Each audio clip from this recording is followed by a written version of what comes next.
The gleaming corridors of the new Aurora space station hummed with the soft whir of life support systems. Captain Eliana Porter stood at the viewport, absently tapping her notebook against her thigh as she watched the diverse array of species milling through the docking bay below. 6 months into humanity's official membership in the Galactic Concord, and she still felt like an outsider, a sentiment shared by most humans serving alongside alien species.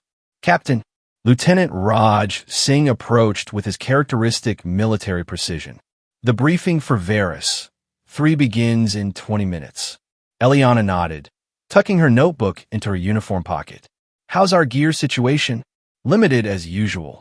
Raj's expression remained neutral, but Eliana caught the frustration in his voice. Standard peacekeeping equipment only. The Zelvian ambassador was very clear about the restrictions. Of course he was. Eliana couldn't keep the edge from her tone. Ever since Earth had joined the Concord, humans had been relegated to support roles, diplomatic assistants, medical aides, technical consultants. Never security leads, never combat specialists, despite that being where many of their strengths lay. The Concord's official stance was that humans were emotionally sensitive and prone to passionate responses, diplomatic ways of saying they didn't trust humans with weapons in potentially volatile situations. Behind closed doors, the whispers were less kind. Primitive, unpredictable, dangerous if provoked. The grand irony was that many humans had been recruited specifically for their military backgrounds, only to find themselves stripped of the very skills they'd been selected for. Where are Moreno and Tran? Eliana asked, falling a step beside Raj as they headed toward the briefing room. Sergeant Moreno is finalizing the medical kits. Specialist Tran is still fighting with the Concord about our communications protocols. Raj lowered his voice. She says they've placed even more restrictions on our bandwidth this time. Eliana wasn't surprised. Information control was just another way the Concord kept human representatives in check. They rounded a corner and nearly collided with an Iraq. Tall, ash-skinned beings known for their emotive capacity and diplomatic skills. The Iraq's eyes widened in recognition.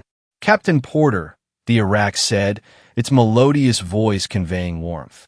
I am Malaran, cultural attaché to the Varus 3 mission. I have been hoping to meet you. Eliana offered the traditional greeting gesture, a slight bow with palms facing outward. The Iraq returned it with grace.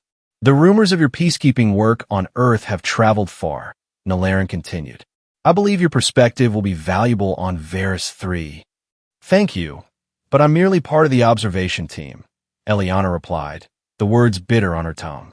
We won't have any direct role in the negotiations. Something flickered across Nalaran's features. Concern, perhaps regret. Sometimes observers see what negotiators cannot.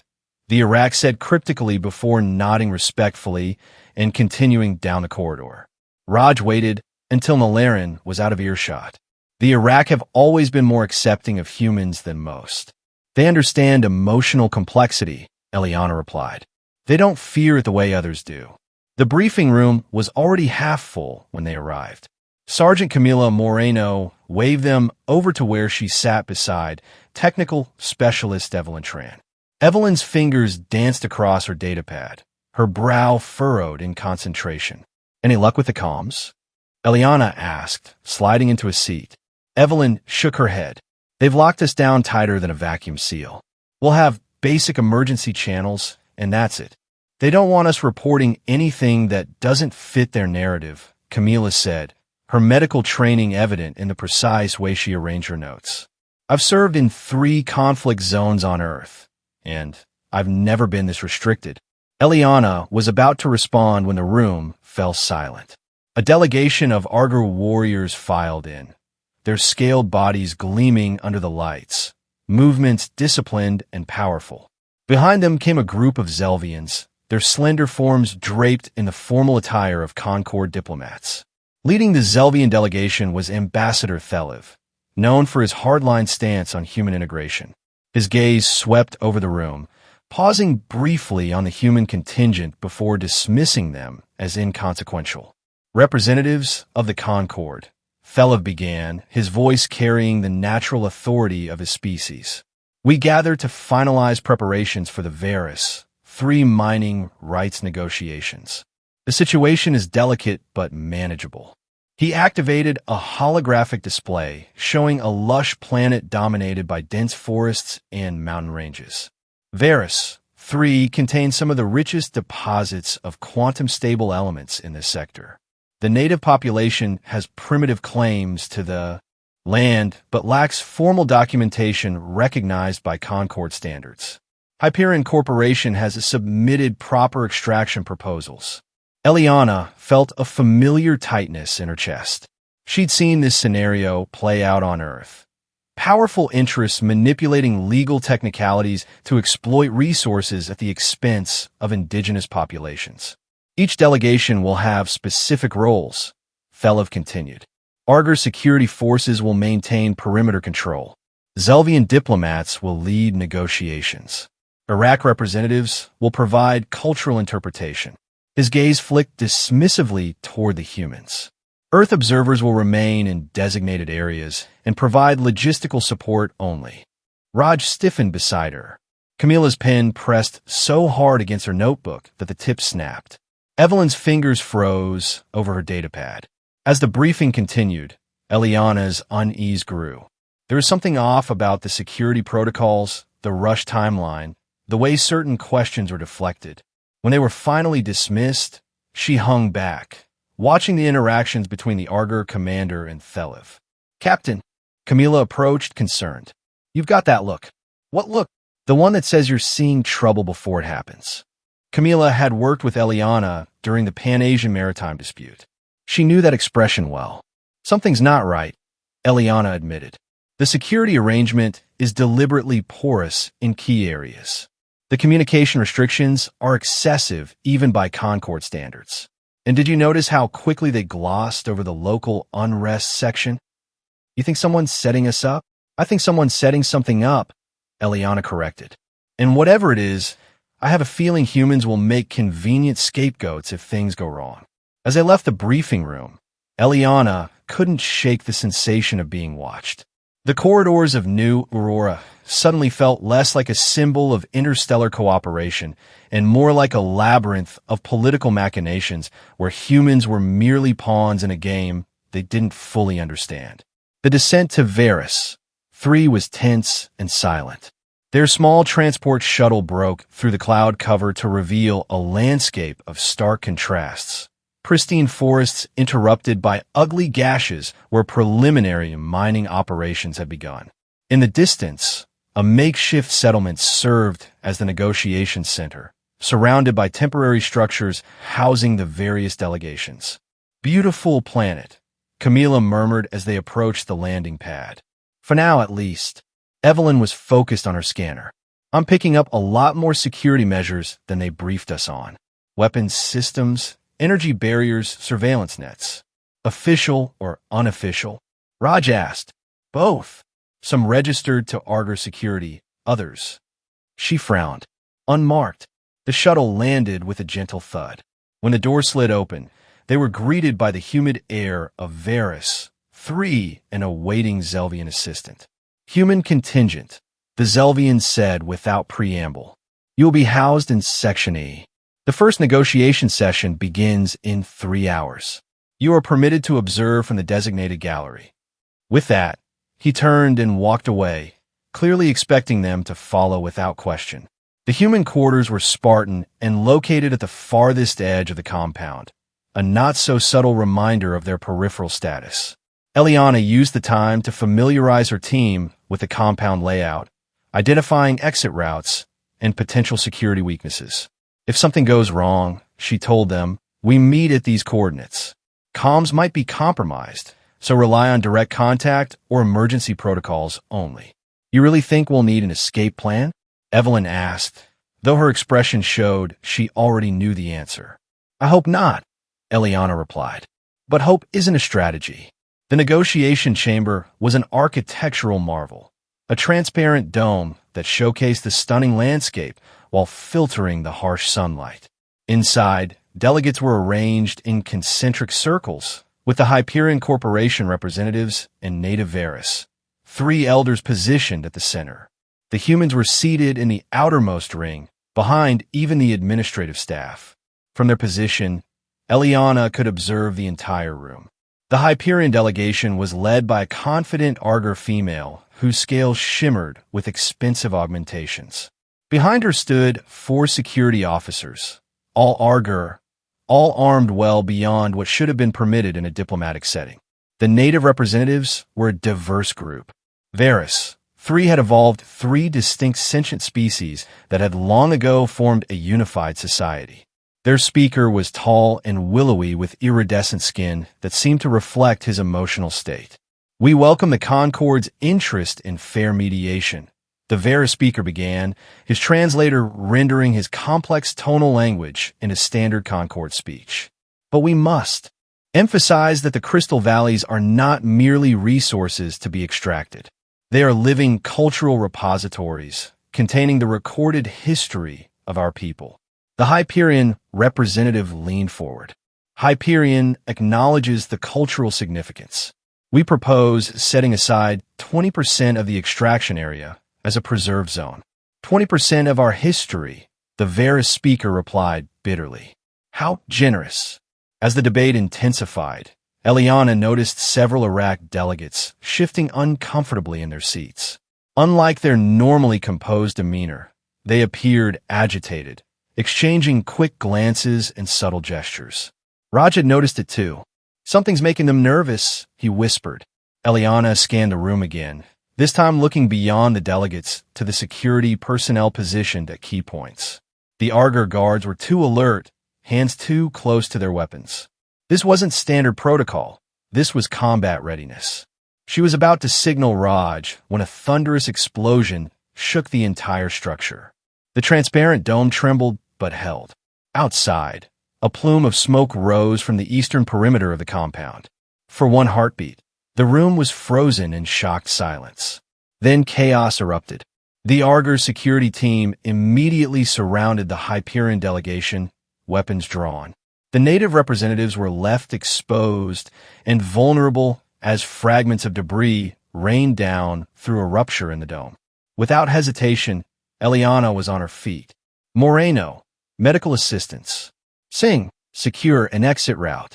Tran, try to get communications online." They moved with practiced efficiency, ignoring the Zelvian official who shouted, "Humans, return to your designated area immediately."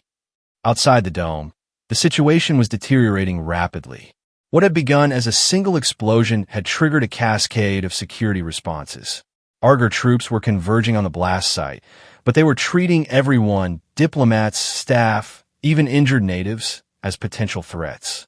Camila was already kneeling beside an injured Varus elder, her medical kit open. Multiple lacerations, possible internal injuries, she reported as Eliana approached. "I need to get him to a proper medical facility." "The medical center is on the other side of the compound," Raj said, returning from his reconnaissance. "But the Arger have locked down all the main corridors." Eliana made a quick decision. "We go through the service tunnels." "Evelyn, any luck with communications?" "All channels are jammed," Evelyn replied, her expression grim. "Someone really doesn't want anyone calling for help." They fashioned a makeshift stretcher for the injured elder and several other wounded natives. As they made their way through the compound's underbelly, they encountered more injured, diplomatic staff, service workers, even a young Arger guard with a severe head wound. Camila worked tirelessly, stabilizing those she could while Raj and Eliana carried the most critical cases. The metallic scent of blood, different from each species but unmistakable, filled the confined space of the tunnel. Eliana felt her body responding to the smell, an ancient survival mechanism activating. Heightened awareness, quickened reflexes, pupils dilating to take in more visual information. She caught Raj experiencing the same physiological shift, his movements becoming more precise, more predatory. They emerged near the medical facility to find it overwhelmed with casualties. Camila immediately integrated into the medical team, her training transcending species barriers as she worked alongside alien physicians. "Captain Porter," a familiar voice made Eliana turn. It was Nalaran, the Iraq cultural attaché, helping to organize the wounded. The Iraq paused, studying Eliana's face with sudden intensity. "Your eyes," Nalaran said, taking an involuntary step backward. "They've changed." Eliana was aware of her dilated pupils, the physiological response that had served human hunters for millennia. "It's a natural reaction," she explained. "It helps us see better in dangerous situations." But Nalaran wasn't the only one who had noticed. Throughout the medical facility, aliens were glancing nervously at the humans, whose eyes had all adapted to the crisis in the same distinctive way. Some of the medical staff visibly recoiled when Camila approached them, despite, or perhaps because of, her efficiency. "They're afraid of us," Raj observed quietly. "They're afraid of what they don't understand," Eliana corrected, though she knew there was more to it. The reaction was primal, predator recognition. Somewhere deep in their collective evolutionary memory, these species recognized the hunter's gaze. A commotion at the entrance drew their attention. Ambassador Thelev had arrived, flanked by Arger security. His cold gaze swept the facility until it found Eliana. "Captain Porter, your team was expressly ordered to remain in the observation gallery." "With respect, Ambassador, we were responding to a medical emergency. That was not your responsibility." Thelev's voice was ice. "The human delegation's unconventional behavior has complicated an already sensitive situation." "Complicated?" Camila stepped forward, blood, both alien and human, staining her uniform. "We've been saving lives while your security forces have been treating the victims like suspects." "Sergeant Moreno," Eliana warned, though she shared the sentiment. Thelev's expression didn't change. "You will all return to your quarters immediately. A formal inquiry will determine your level of involvement in today's incident." "Our involvement?" Raj's voice was dangerously quiet. "The explosion originated near the human compound," Thelev stated. "And now we find humans operating independently throughout the facility, accessing restricted areas, interfering with security protocols." "That's absurd," Eliana replied. "We were responding to an emergency. If you check the surveillance." "The surveillance systems were compromised shortly before the explosion," Thelev cut her off. "Another interesting coincidence." The accusation hung in the air, as subtle as a blade between the ribs. "This is a preliminary inquiry only," Thelev continued. "But until it concludes, the human delegation is confined to quarters." As they were escorted back, Eliana noticed how other species watched their passage. The mixture of fear, suspicion, and in some cases, outright hostility. The explosion had shattered more than physical structures. It had cracked the veneer of interspecies cooperation, exposing the fault lines of mistrust that had always existed beneath. Back in their quarters, a heated discussion erupted. "They're setting us up." Raj paced the small common area, his movements precise and controlled despite his anger. This whole mission was a setup from the start. "But why?" Camila asked, cleaning alien blood from her hands with methodical care. "What does anyone gain by framing humans?" "Control," Evelyn suggested, her fingers flying over her datapad as she attempted to bypass the communications blackout. "Humans are the newest members of the Concord, but we're also the most unpredictable. Some factions might want to make an example of us. Or it could be about Varus 3 itself," Eliana said, staring at the map of the compound she'd been studying. "Create an incident, blame it on humans, use the distraction to push through mining rights while everyone's focused on the dangerous humans narrative. Either way, we need evidence," Raj said. "And we need it before they finish constructing their version of events." Eliana nodded. "Evelyn, keep working on communications. If you could get a signal out to New Aurora or Earth Command, do it. Camila, you made contacts in the medical facility.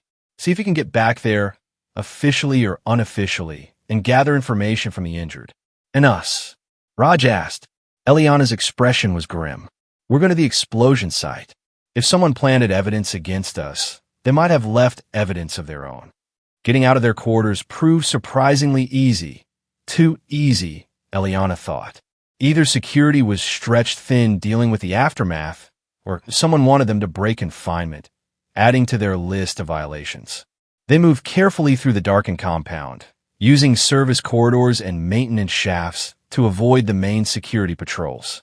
As they approached the explosion site, Eliana signaled Raj to stop. "Listen," she whispered. In the distance, voices carried through the still night air. Voices speaking in hushed, urgent tones. They crept closer, using the rubble from the explosion as cover. 3 figures stood in the shadow of a damaged wall. 2 Argur and a Zelvian that Eliana recognized as one of Thelev's aides. They were examining something that glinted metallically in the moonlight. "Configuration is consistent with Earth weapons technology," the Zelvian was saying. "Crude, but effective." "Will it be enough to convince the council?" one of the Argur asked. "Combined with the humans' violation of confinement orders and their suspicious behavior during the incident? Yes, the evidence will be compelling." Eliana felt Raj tense beside her, ready to move. She placed a restraining hand on his arm and shook her head. Confronting them now would only validate the narrative being constructed against them. Instead, she pointed to a nearby communications relay. Understanding immediately, Raj slipped away, circling around to approach the relay from behind, while Eliana continued to observe the trio. The Zelvian was manipulating some kind of device, planting evidence, Eliana realized with cold fury. She waited until Raj signaled that he was in position at the relay, then deliberately dislodged a small piece of debris, creating a distraction. As the 3 conspirators turned toward the sound, Raj quickly accessed the relay, attaching a small device from his toolkit, one of Evelyn's custom data scramblers. If they were lucky, it would capture and duplicate any communications passing through the relay, including whatever the Zelvian was documenting. They retreated silently, taking a different route back to their quarters.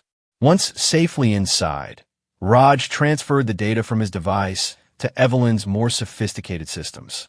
"It'll take time to decrypt," Evelyn warned. "And there's no guarantee it captured anything useful." "It's a start," Eliana said. "But we need more." Their chance came sooner than expected.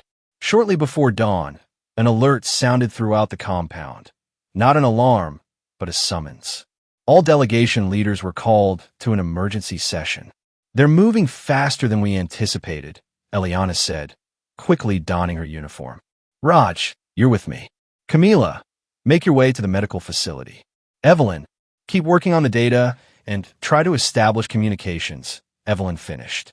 "Got it." The emergency session was held in a smaller, more secure chamber than the Grand Dome. When Eliana and Raj arrived, they immediately sensed the charged atmosphere. The various delegation leaders were seated according to their Concord status, with humans, once again, at the periphery. Ambassador Thelev stood at the center, his posture radiating authority. Beside him, the Hyperion Corporation representative looked smug, while the native Varus leader appeared diminished, defeated. Following yesterday's attack, Thelev began without preamble. "The Concord Security Council has authorized emergency measures on Varus 3. All negotiations are temporarily suspended. Hyperion Corporation has been granted provisional extraction rights to secure the resource sites against potential further attacks." A murmur of shocked protest rose from several delegations, particularly the Iraq. The Varus leader stood, his iridescent skin pulsing with distress. "This is unprecedented," he protested. "No investigation has been completed. No perpetrators identified. Yet you award our sacred lands to these thieves. The investigation has yielded preliminary findings," Thelev countered smoothly. "Evidence suggests the attack was orchestrated by elements opposed to Concord expansion. Specifically, his gaze shifted pointedly toward Eliana. Elements with access to human technology." The chamber erupted in chaos.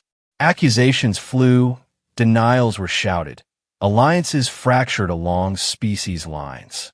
Eliana remained silent, observing the reactions, noting who seemed genuinely surprised and who appeared to have expected this turn of events. When the uproar subsided, Eliana finally spoke. The human delegation requests access to this evidence and the right to present our own findings. You have no standing to make such requests, Thelov replied coldly.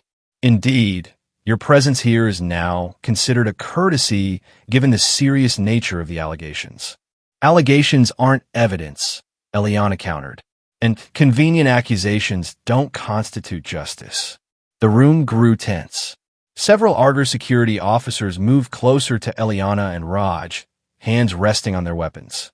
Captain Porter, Thelov said, his voice dangerously soft. You would do well to remember your position within the Concord hierarchy. Humans are still probationary members. Your species' tendency toward violence is well documented. Perhaps this incident simply reflects that inherent nature. Before Eliana could respond, her communicator vibrated, a specific pattern that was Evelyn's urgent signal. She glanced down discreetly to see a single message: refugee camp. Now, this session is suspended, Thelov announced. All delegations will receive updated security protocols. The human contingent will remain under restricted movement orders pending further investigation. As the chamber emptied, Raj moved closer to Eliana. What did Evelyn find? I don't know, Eliana murmured. But we need to get to the refugee camp. Evading their Arger shadows proved challenging but not impossible. Years of special operations training hadn't been erased by diplomatic assignments. Within 20 minutes, they had slipped past the compound perimeter and were making their way toward the makeshift camp where displaced Varus natives had gathered. The camp was a stark contrast to the orderly compound, crowded, under-resourced, filled with families who had already been displaced by preliminary mining operations. Now, it also housed many injured from the previous day's attack. They found Camila in a crude medical tent, working alongside Varus healers to treat the wounded. Her face was drawn with exhaustion, but her hands remained steady as she wrapped a child's injured limb. When she saw Eliana and Raj, she quickly finished her work and led them to a quieter corner. Evelyn sent us, Eliana explained. What did you find? Not what, who? Camila gestured toward a secluded section of the tent, where a heavily bandaged figure lay on a simple cot. As they approached, Eliana recognized the ash-gray skin of an Iraq. Nalaran, she breathed. The cultural attaché's eyes fluttered open at the sound of her voice. Captain Porter, Nalaran whispered. I feared they had already arrested you. Not yet, Eliana replied grimly. What happened to you?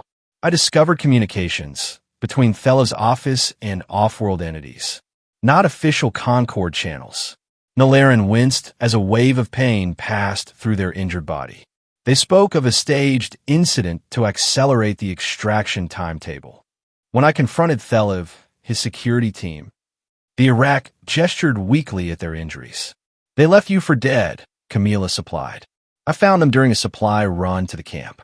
Multiple fractures, internal bleeding. It's a miracle they survived. Not miracle, determination. Nalaran's eyes fixed on Eliana with surprising intensity. They plan to eliminate the native resistance tonight. A security operation against suspected collaborators. The camp will be purged. Eliana felt cold certainty settle in her chest, and then blamed on humans. Nalaran nodded weakly. They fear your kind's potential. Easier to remove you from the Concord now, while your position is still tenuous. A distant explosion interrupted them, followed by shouts of alarm from the edge of the camp. Raj moved to the tent's entrance, peering out cautiously. Armed squad approaching, he reported tersely. Not standard Arger uniforms. Mercenaries, maybe. Eliana made a split-second decision. Camila, stay with Nalaran. Try to evacuate as many wounded as you can. Raj, with me. They slipped out through the back of the tent, circling through the camp to approach the intruders from behind. As they drew closer, Eliana could see that Raj was right. These weren't official Concord forces. The dozen or so attackers wore mismatched armor bearing no insignia, though their weapons were high-grade military issue. Shoot to disable, Eliana instructed, drawing her sidearm, a supposedly non-lethal pulse weapon that, in the hands of someone with her training, could be plenty lethal if necessary. They struck from the shadows, taking down 2 guards before the others realized they were under attack. The mercenaries whirled, weapons raised, but Eliana and Raj had already changed position, firing from a different angle. The brief firefight was brutal and efficient. Years of combat training took over, muscle memory guiding Eliana's movements as she and Raj systematically neutralized the threat. 3 mercenaries lay dead, unavoidable casualties when they'd raised energy weapons capable of vaporizing human tissue. The rest were unconscious or restrained. Adrenaline coursed through Eliana's system. The familiar metallic scent of blood hung in the air, some human, from a graze on Raj's arm, but mostly alien. She could feel her pupils dilate, her senses sharpening, the world seeming to slow down as her body accessed ancient hunting protocols. When the last mercenary was secured, Eliana turned to find several Varus natives staring at them, not with gratitude, but with naked fear. One pointed trembling at Eliana's face, whispering something that needed no translation. They were terrified of her eyes, of the predatory transformation they witnessed. "It's okay," she tried to reassure them, forcing her breathing to slow, willing her pupils to contract. "We're here to help." But the damage was done. Word spread quickly through the camp. The humans had fought like warriors from ancient nightmares, their eyes transformed, their movements unnaturally precise. They had dispatched trained killers with clinical efficiency. When Eliana and Raj returned to the medical tent, they found Camila arguing heatedly with a group of Varus elders who were keeping their distance from her. "What's happening?" Eliana demanded. "They want us to leave," Camila said, frustration evident in her voice. "They're saying we're blood-triggered and dangerous." Blood-triggered. The term would have been almost comical if the situation weren't so dire. But Eliana understood. They had witnessed the physiological changes that blood scent triggered in humans and found it terrifying. Nalaran can explain. Eliana started, but when she looked toward the cot where the Iraq had been, she found it empty. "Gone," Camila confirmed. "Some other Iraq came and took them away right after you left. They wouldn't tell me where." The situation was deteriorating rapidly. Their most credible witness was gone. The camp residents were now afraid of them, and undoubtedly, reports of their firefight with the mercenaries would soon reach Thelev. "We need to find Evelyn," Eliana decided, "and we need to get to the control center." Getting back into the compound proved even more difficult than leaving it had been. Security had been tightened, with patrols concentrated around the human sector. Eventually, they found a maintenance access point that was minimally guarded. They located Evelyn in their quarters, surrounded by disassembled communication equipment. Her eyes lit up when they entered. "You're alive. Thank the stars. I've been monitoring the security channels. They're saying you massacred civilians at the refugee camp." "Of course they are," Raj said bitterly. "Perfect narrative. But I've got something," Evelyn continued, her fingers dancing across her datapad. "That relay you tapped? Gold mine. I've decrypted partial communications between Thelev and someone off-world, someone who's definitely not Concord. They've been planning this for months. We need to broadcast it," Eliana said immediately. "Get it to every delegation, every news outlet in the Concord." "That's the problem," Evelyn grimaced. "All external communications are locked down. And I mean locked down. I need direct access to the main communications array in the control center.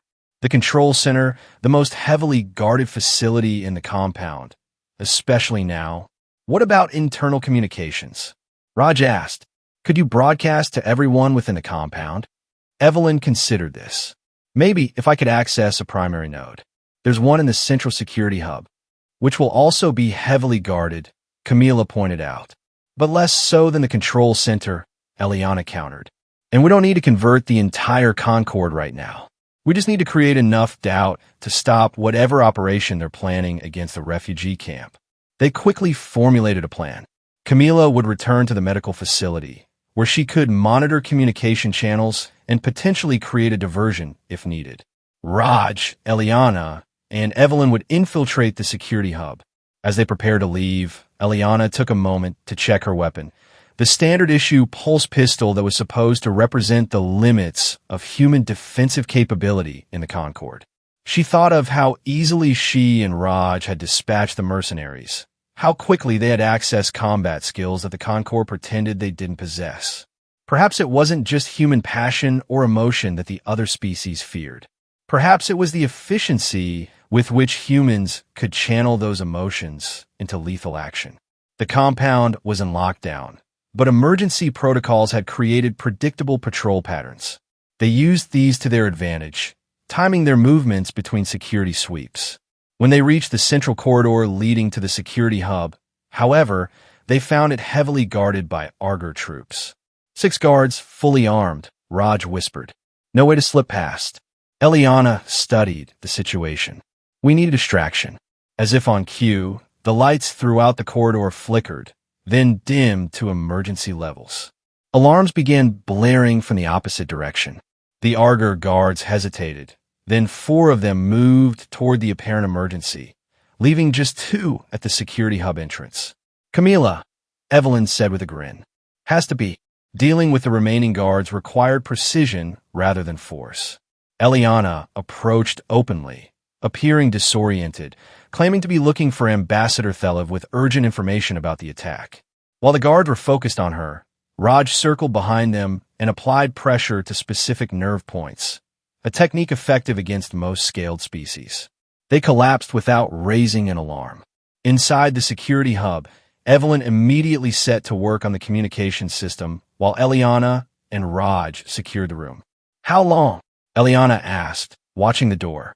5 minutes for basic access, another 3 to bypass the encryption, then maybe 2 to set up the broadcast, Evelyn replied, already lost in the flow of code. Assuming they don't detect us and lock us out remotely. Raj positioned himself by the door. We may not have 10 minutes. He was right. Barely 4 minutes later, they heard approaching footsteps, too many for a routine patrol. We've been compromised, Eliana said. Evelyn, status? I'm in the system, but I need more time to set up the broadcast. Raj, barricade the door. Buy us as much time as you can. The first impact against the door came seconds after they'd secured it, a heavy battering ram or similar tool. The reinforced door would hold for a while, but not indefinitely. Evelyn worked frantically, sweat beading on her forehead as she navigated the alien security protocols. Almost there. Just need to connect the evidence file to the broadcast system. The door shuddered under another impact. A voice from outside, the distinctive tone of Ambassador Thelev, demanded their surrender. Umans, you are surrounded. Your actions constitute direct violation of Concorde law. Surrender now, and you'll be granted a fair tribunal. Fair, Raj scoffed, bracing himself against the door. Like the fair treatment of the Varus natives? 30 seconds, Evelyn called out, her fingers flying across the interface. The pounding on the door intensified. Metal groaned as the hinges began to give way. I need a direct connection to the main terminal, Evelyn said suddenly. The wireless link isn't strong enough to push through their countermeasures. Eliana spotted the primary console across the room, directly in the line of fire once the door gave way. Cover me, she told Raj, then sprinted toward the console as the door finally buckled. The first Arger guard through the breach raised his weapon, but Raj was faster, firing his pulse pistol with precision. The guard stumbled backward into his companions, creating momentary chaos in the doorway. Eliana reached the console, yanking out connection cables and tossing them to Evelyn. Whatever you've got, send it now. Broadcasting, Evelyn confirmed, initiating the transmission sequence. The security feed screens around them flickered, then displayed the decrypted communications, damning evidence of collusion between Thelev, Hyperion Corporation, and what appeared to be a covert faction within the Concorde leadership. More guards pushed through the doorway. Raj held them back with precisely aimed shots, but they were quickly being overwhelmed. The acrid smell of energy weapons discharge filled the air, mingling with the metallic scent of blood from injured guards. Eliana felt the now familiar physiological response, her pupils dilating, her awareness heightening, time seeming to slow. She moved with predatory efficiency, disarming one guard while using his momentum to throw him into another. "It's done," Evelyn shouted. The entire compound is seeing this. An energy blast grazed Eliana's shoulder, sending sharp pain radiating down her arm. She spun, instinctively targeting the shooter, her expression locked in what she knew must be the hunter's gaze that had so terrified the Varus natives. The Arger who had shot her froze, his weapon still raised but suddenly trembling. His eyes widened in primal fear as he stared into Eliana's dilated pupils. For a crucial second, he hesitated, long enough for Raj to disarm him with a swift strike. "We need to move," Raj said, pulling Eliana toward a service corridor at the rear of the security hub. Now, they retreated strategically, Evelyn clutching her datapad with the transmitted evidence, Raj leading the way through the maze of maintenance tunnels, Eliana guarding their rear. Behind them, they could hear the confusion spreading throughout the compound as officials and diplomats reacted to the broadcast revelations. They were halfway to the rendezvous point they'd established with Camila when they encountered an unexpected obstacle, a security checkpoint manned by Zelvian officials and Arger guards. "No way around," Raj whispered, assessing their limited options. Before they could decide on a course of action, a commotion erupted at the checkpoint. A group of Iraq diplomats confronted the security team, demanding answers about the broadcast, their normally melodious voices raised in uncharacteristic anger. Leading them was Nalaran, bandaged but standing tall, their presence forcing the security team to divide their attention. "Now," Eliana ordered, and they slipped past during the distraction, Nalaran's eyes briefly meeting hers in silent acknowledgement. They found Camila at the medical facility, which had become a nexus of activity as delegation members demanded information and clarification about the broadcast. "You actually did it," Camila said with relief when they arrived. "Half the diplomats are calling for Thelev's immediate removal. The other half are demanding independent verification of the evidence. Which buys us time," Eliana noted, "but doesn't solve the immediate problem. The operation against the refugee camp could still proceed." As if to confirm her fears, alarms began blaring throughout the compound. Emergency protocols scrolled across information displays, security lockdown, deployment of all available forces to contain an insurgent threat. "They're going ahead with it," Raj said in disbelief. "Even after being exposed." "They're desperate," Eliana replied. "If they can't control the narrative about humans, they'll eliminate the witnesses and manufacture a new one." "What do we do?" Evelyn asked. "We can't fight the entire Arger security force." Eliana made a swift decision. "We split up. Evelyn, stay here with Camila. Continue broadcasting the evidence. Reach out to any sympathetic delegations. Raj and I will head to the refugee camp." "That's suicide," Camila protested. "We don't need to win," Eliana explained.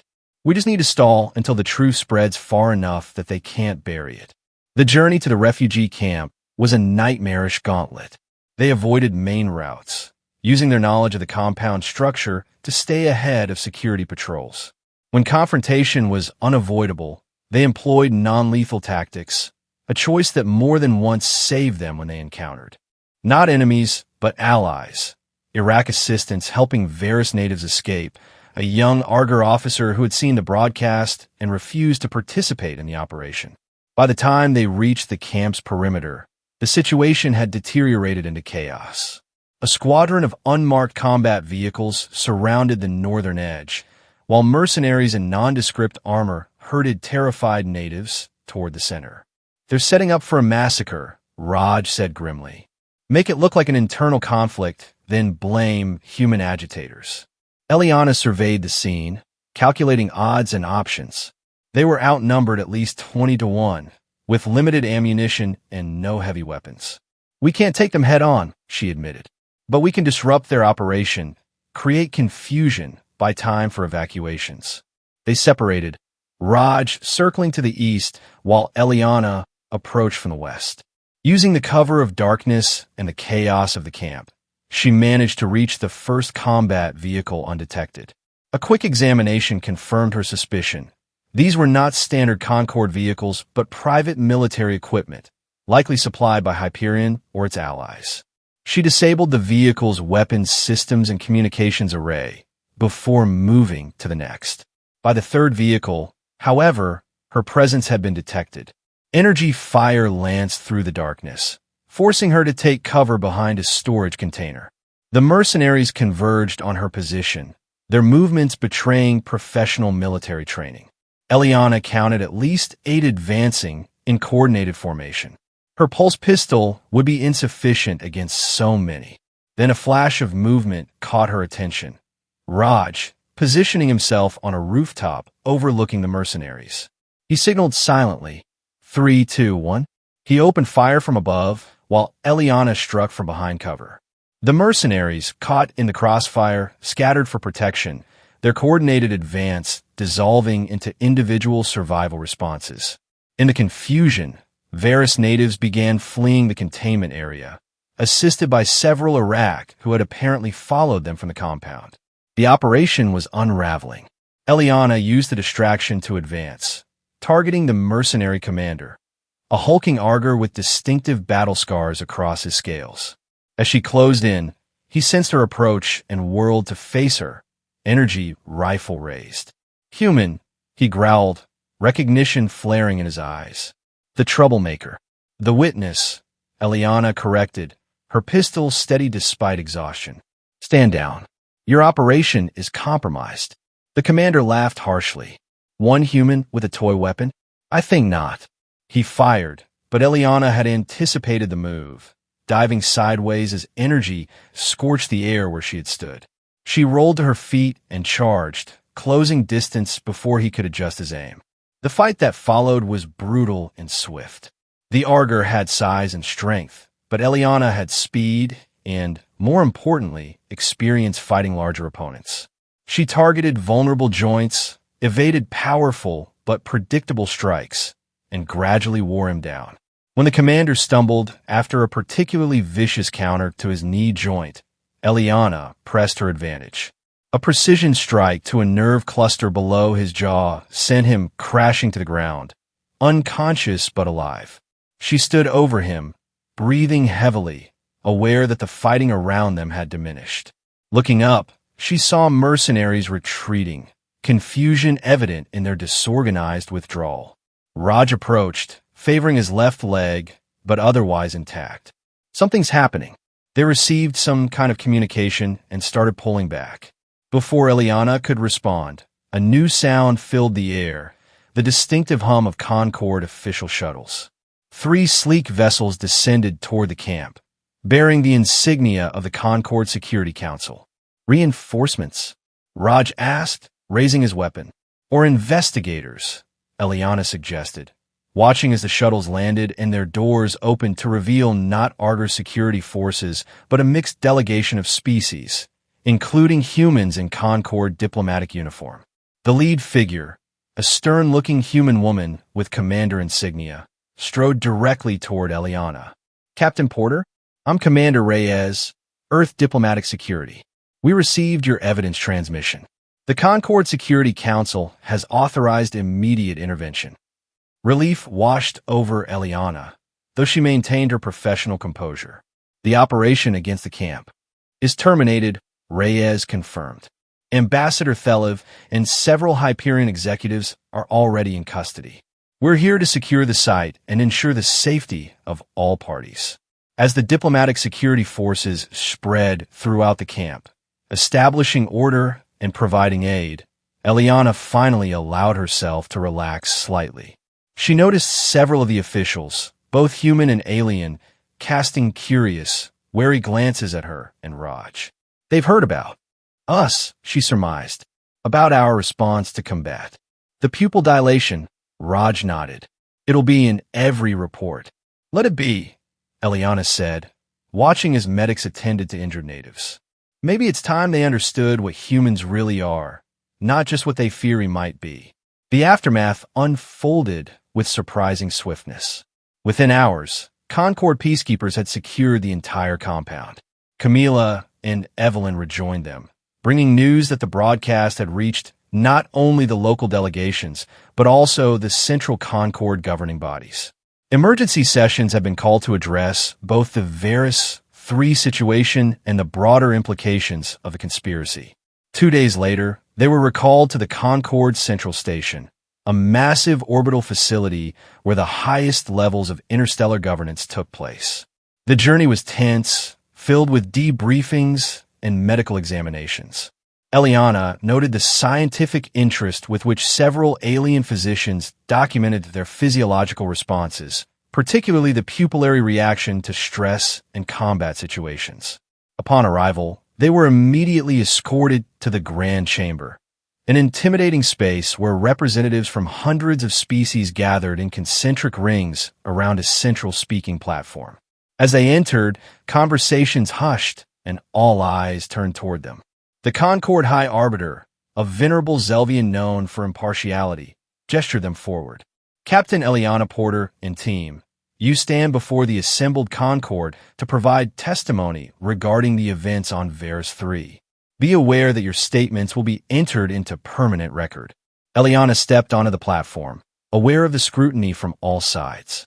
For the next hour, she detailed the conspiracy they had uncovered, the planned massacre at the refugee camp, and the evidence linking it all to corrupt elements within both Hyperion Corporation and the Concord Diplomatic Corps. When she finished, the chamber remained silent for several long moments. Then the questions began, not just about the events themselves, but increasingly about humans, about their combat capabilities, about their physiological responses to threat and violence. An Argur representative rose, his scales shimmering with the formal markings of a military high commander. We have reviewed security footage from Varus 3. It shows Captain Porter and Lieutenant Singh displaying combat efficiency far beyond what was disclosed when humans joined the Concord. Their eyes. He paused, seeming uncomfortable. Their physical transformation when exposed to blood scent suggests predatory adaptations we were not informed of. Murmurs spread through the chamber. Eliana tensed, sensing the direction this line of questioning was taking. Is humanity prepared to explain why these characteristics were concealed? The Argur continued. Some might consider such concealment a breach of Concord transparency protocols. Before Eliana could respond, another voice cut through the chamber. Nalaran, now recovered enough to stand without assistance. With respect, Commander, the Iraq said, humans did not conceal these traits. We simply failed to inquire properly. Our databases contain extensive information about human biology, including pupillary dilation responses. We chose to ignore this information because it did not fit our preferred narrative about our new members. The Iraq statement caused another ripple of reaction. A Zelvian diplomat who had been watching silently rose to speak. The question before us is not whether humans possess these traits. Clearly they do, but whether such traits present a danger to the Concord. Eliana stepped forward again. May I address this directly? The High Arbiter nodded. Yes, humans have physiological responses rooted in our evolutionary past as predators. Our pupils dilate to improve visual acuity. Our adrenaline increases to enhance physical performance. Our senses sharpen when we detect certain stimuli, including blood. She paused, looking around the chamber. But these are biological reactions, not destinies. What defines humans is not that our bodies prepare for violence, but that we can choose whether to engage in it. On Varus 3, we chose to use our capabilities to protect innocent lives against those who would sacrifice them for profit. The chamber had grown utterly silent. You fear what humans might become if provoked, Eliana continued. Perhaps instead you should consider what we choose to be despite provocation. Judge us not by our dilated pupils, but by the decisions we make when our vision is at its clearest. The debate that followed lasted for hours, stretching into days as the Concord grappled with the implications of both the Varus 3 conspiracy and the revelations about human capability. Opinion was sharply divided. Some called for greater restrictions on human involvement in Concord security matters, while others argued that humans had proven themselves worthy of expanded roles. On the final day of deliberations, Eliana and her team were summoned again to hear the Concord's decision. The High Arbiter's voice echoed through the chamber. After thorough consideration, the Concord has reached the following conclusions. First, the conspiracy involving Ambassador Thelev and Hyperion Corporation constituted a grave violation of our most sacred principles.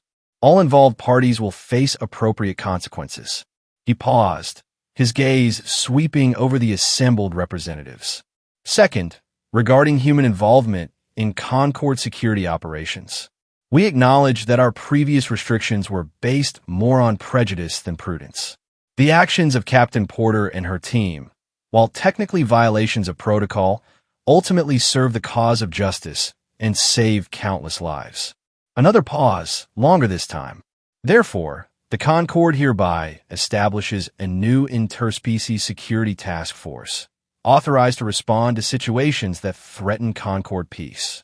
This task force will include qualified human personnel in combat and leadership roles, with appropriate oversight, but without the artificial restrictions previously imposed. Eliana felt a complex mixture of emotions, vindication, certainly, but also concern about what this new role might mean for humanity's place in the interstellar community. As the session concluded, representatives from various species approached them, some with congratulations, others with lingering wariness, but all with a new respect that had been absent before. An Arger military commander stopped before Eliana, studying her with professional assessment rather than fear. Your combat efficiency was impressive, he acknowledged. My security forces would benefit from such training. It's not just training, Eliana replied honestly. It's instinct honed by discipline. The Arger nodded thoughtfully. Perhaps that is what we fail to understand about humans. We saw the instinct and feared it. We did not recognize the discipline that masters it. As the commander moved away, Nalaran approached, accompanied by a young Iraq who regarded the humans with undisguised curiosity. This is Terry Val, Nalaran introduced. They will be joining the new task force as a cultural liaison. They have questions about humans. The young Iraq stepped forward hesitantly. Is it true that your eyes change when you sense danger? That the smell of blood triggers hunting responses? Eliana smiled slightly. Yes, that's true. It's an automatic physical response, like your skin changing color with emotion. But it looks... Terry Val searched for the word. Frightening. When we saw the security footage, many Iraq were disturbed by the transformation. Understand, Eliana said. Predator recognition is also an evolutionary adaptation. Your ancestors probably needed to identify threats quickly. Yet you control these responses, Terry Val noted. You could have killed those who attacked you, but chose not to in many cases. That's what makes us human, Eliana explained. Not the dilation of our pupils when we smell blood, but the decisions we make about how to respond. Our biology suggests possibilities. Our choices define realities. Terry Val considered this with the characteristic thoughtfulness of their species. I find that reassuring, but also complex. I have much to learn about humans. As we have much to learn about you, Eliana replied. That's the point of the Concord, isn't it? Understanding beyond fear. 3 months later, Eliana stood before a group of recruits for the new Interspecies Security Task Force. The training facility, established on a neutral Concord world, housed representatives from 12 species, including a significant human contingent. Welcome to your first day of integrated combat training, she began, surveying the diverse faces before her. Each of you brings unique biological abilities and cultural perspectives to this unit. Our goal is not to erase these differences, but to understand and utilize them effectively. She moved among them as she spoke, noting the mixture of anticipation and apprehension.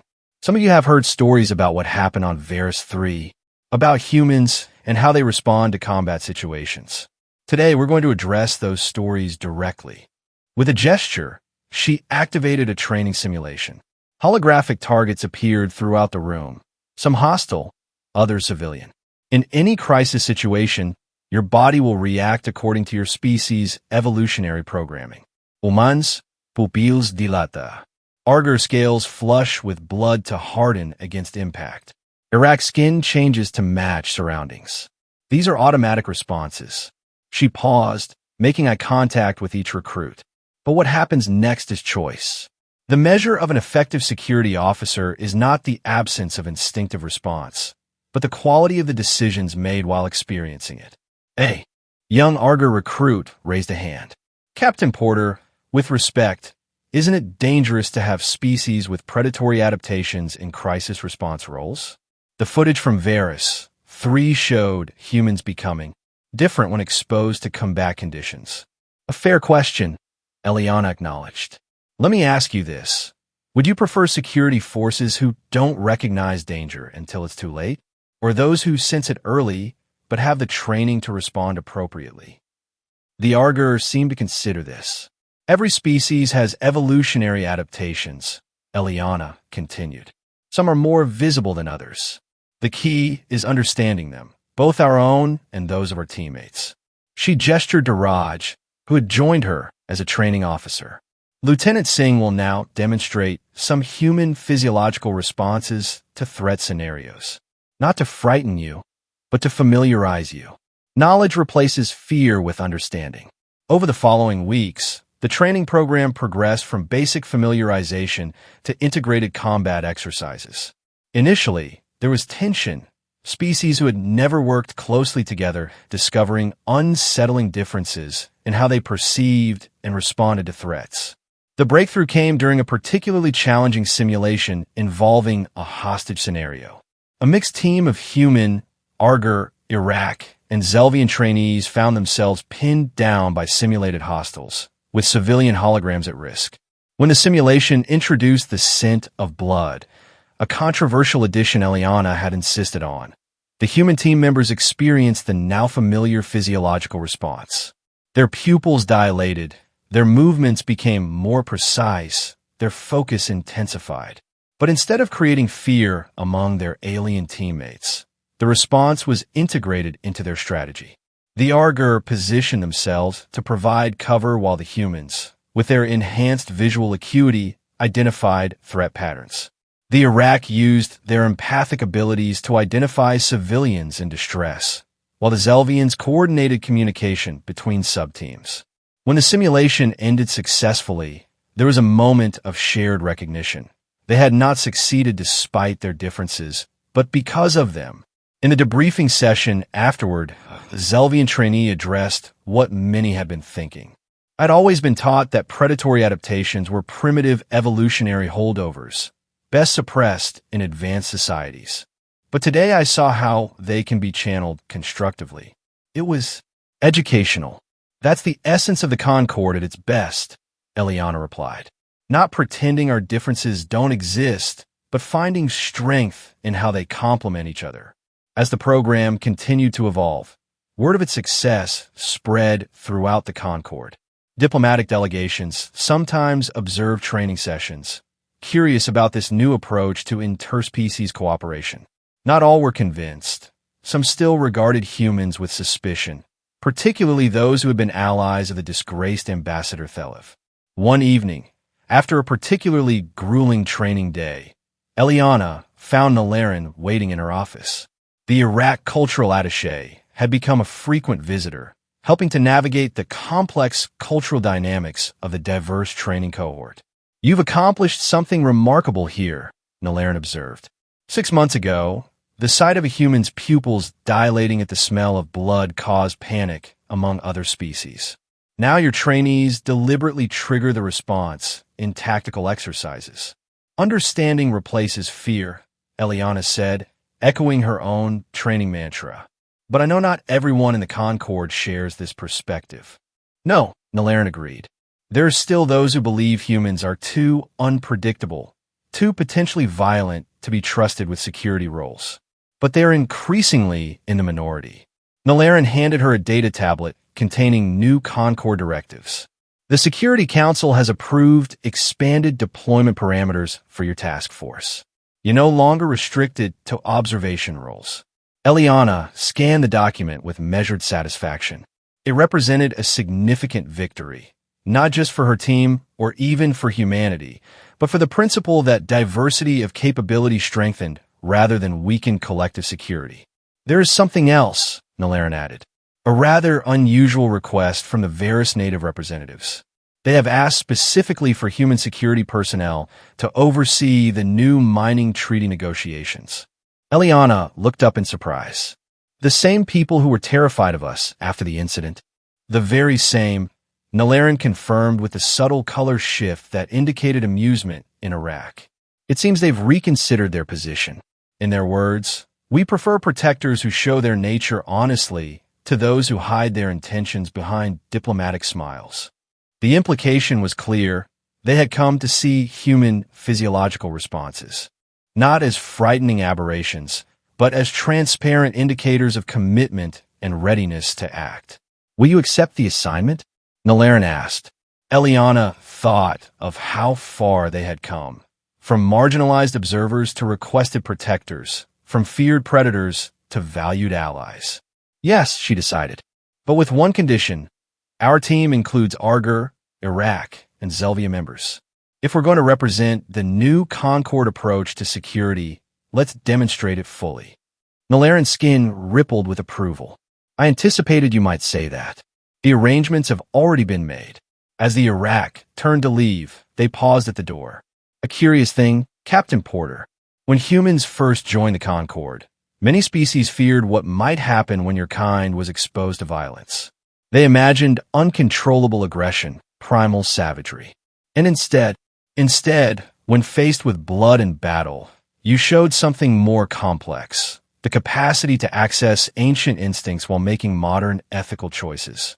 It has given many of us cause to reconsider our own evolutionary inheritances. After Nalaran departed, Eliana stood at the window overlooking the training ground where recruits from a dozen worlds practiced working together. She recalled the terror in alien eyes when they first witnessed human pupils dilating at the smell of blood. Now, those same physiological responses were being studied, understood, integrated into interspecies tactical planning. The true strength of the Concord, she reflected, lay not in denying the evolutionary paths that had shaped each member species, but in recognizing how those diverse adaptations could complement each other when guided by shared principles.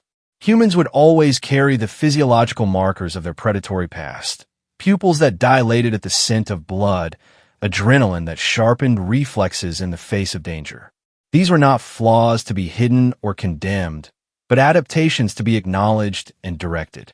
What had once frozen aliens in terror now earned their respect, not because the response itself had changed, but because understanding had replaced fear. In that transformation lay hope for humanity's future among the stars, and for the Concord itself. As she turned from the window, Eliana caught her reflection in the glass, eyes alert but calm, the eyes of a predator who had chosen to be a protector.